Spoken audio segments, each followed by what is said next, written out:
Hey guys, good morning, happy Monday, and welcome to my weekly astrology forecast. My name is Alex of Coyote Star Astrology, and this is my weekly astrology forecast for the week of November 5th, 2018, and we have a lot going on this week. We've got a new moon in Scorpio. Middle of the week, we've got Jupiter changing signs, and we are still climbing out of the underworld. I wish this was the video where I got to tell you that Venus retrograde was over, but we're not there yet. We've got about another week after this week. But we start out on Monday the 5th with the moon in Libra, and it's tightly conjunct Venus. So Venus has retrograded back to Libra. She's out of Scorpio. So we are revisiting relationships with a new lens and a new understanding, likely as a result of all of this work we've been doing through this Venus retrograde cycle. The moon is also in opposition to Uranus because Uranus has retrograded all the way back to Aries. It'll go into Aries on Tuesday the 6th.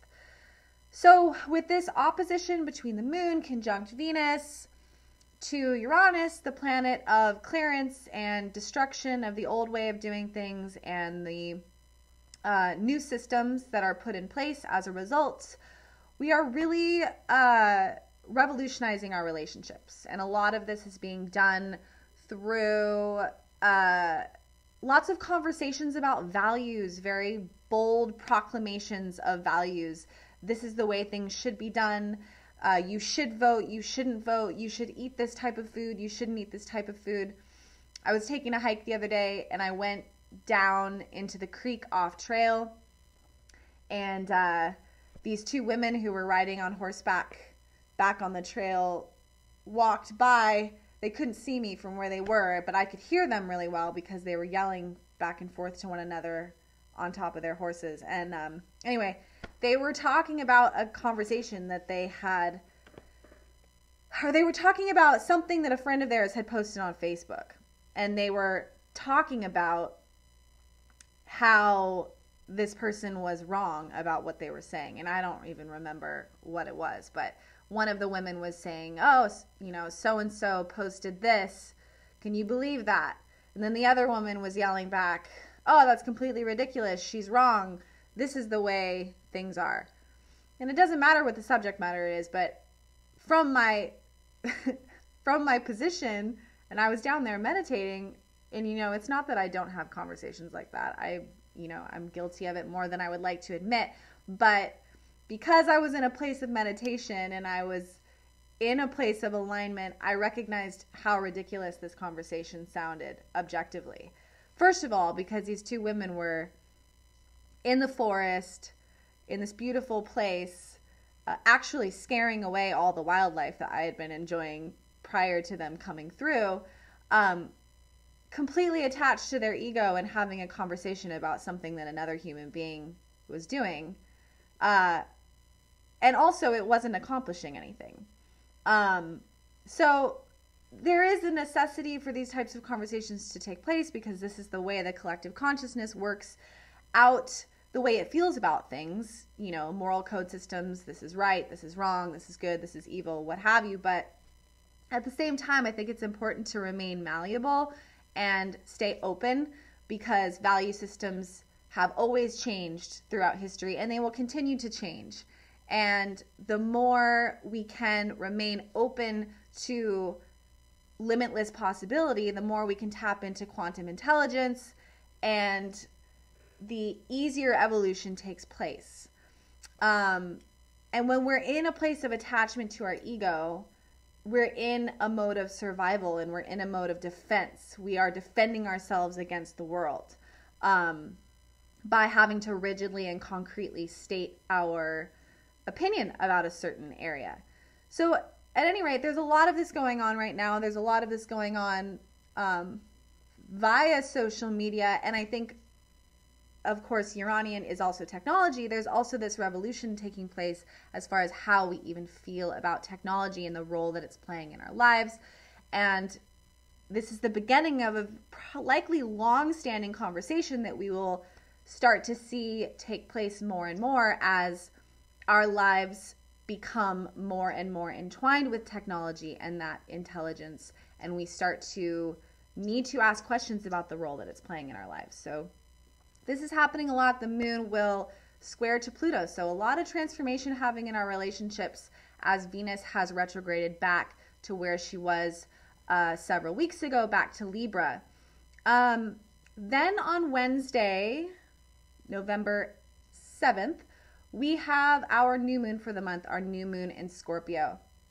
And this new moon is about shedding, and it's about clearance. It's providing a gateway to clear all of the aspects of our personality that have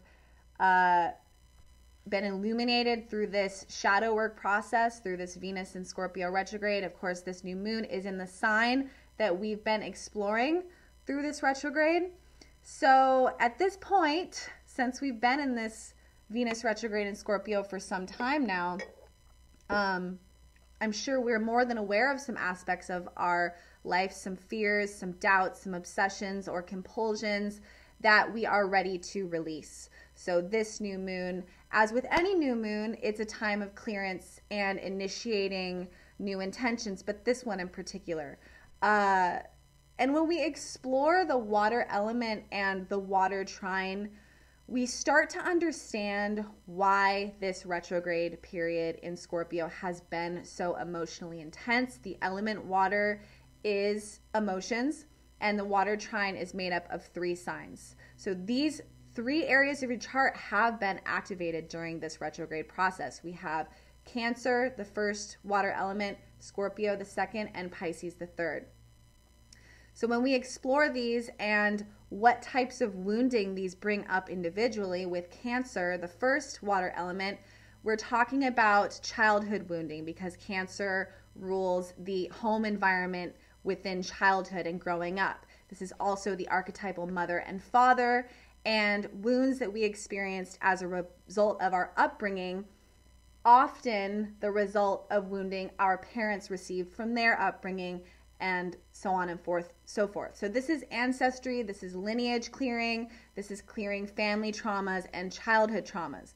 Then we go to Scorpio, which we've been talking about a lot, which is sexual traumas, fear of intimacy, fear of abandonment, fear of death, fear of transformation, etc. And then we get to Pisces, where we're looking at the collective consciousness, the Akashic record, the record of everything that's ever happened anywhere, ever, including traumas. So then we're clearing collective traumas in its entirety. So some of these fears aren't even yours necessarily. So it's a time of clearance, and this new moon in Scorpio is providing the perfect gateway, the perfect portal, the perfect day to set intentions in that arena and cut ties with all of these aspects of yourself that have shown up to be toxic or unhealthy.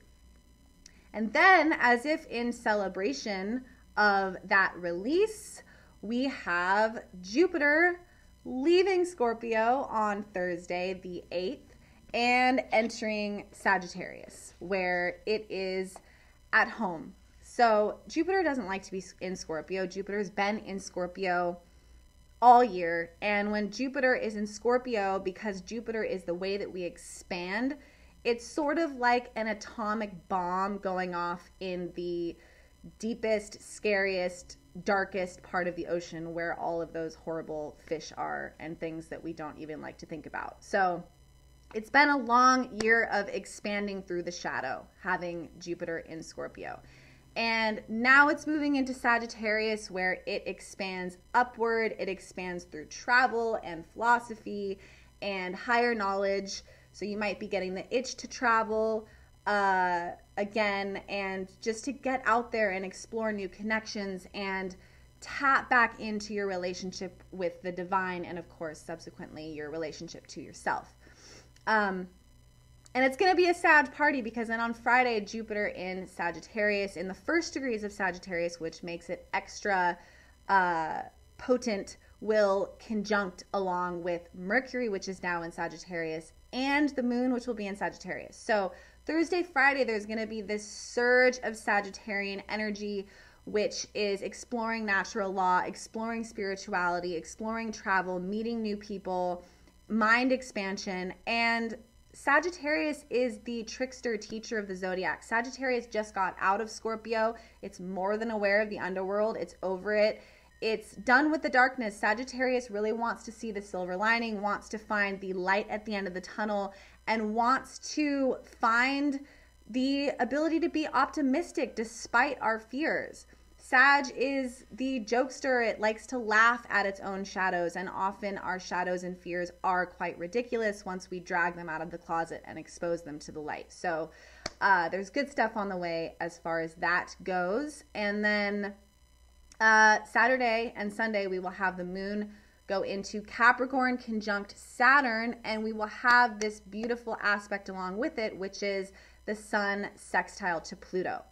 So we had the sun square Pluto a few weeks ago, and I'm just going to talk about that briefly so we can form a comparison between these two transits so you can better understand what this might feel like. Close out of the week. So sun square Pluto, sun being our personality, our courage, our strength, our will, square to Pluto, which is power.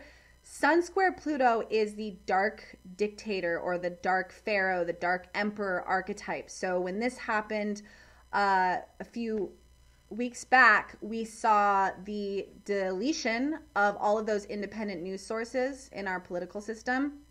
So that was representing misuse of power or manipulation of power, using power to control and dominate over others. Sun sextile Pluto is balance of power. It is using your power in a way that is healthy and balanced in order to step into a place of empowerment and receive respect and acknowledgement from others from that placement. So because it's sextiling to Pluto in Capricorn and the moon in Capricorn is conjunct Saturn, this is going to be a surge of empowerment regarding your goals, your legacy, your work, and all the things that you might have been having doubts about accomplishing. A lot of this Venus retrograde in Scorpio has been about finances, has been about having to face doubts and uncertainty about our legacy and our life path. So this is going to help a lot with that as well. So pretty exciting week. There's a lot going on. If you guys would like to reach out to me for a natal chart reading, you're more than welcome to do so. I'll put my email and Instagram down below. And if you have liked this video, please do give it a like and a share. I really appreciate it, guys. All right. Thank you guys so much. I will see you in the next video.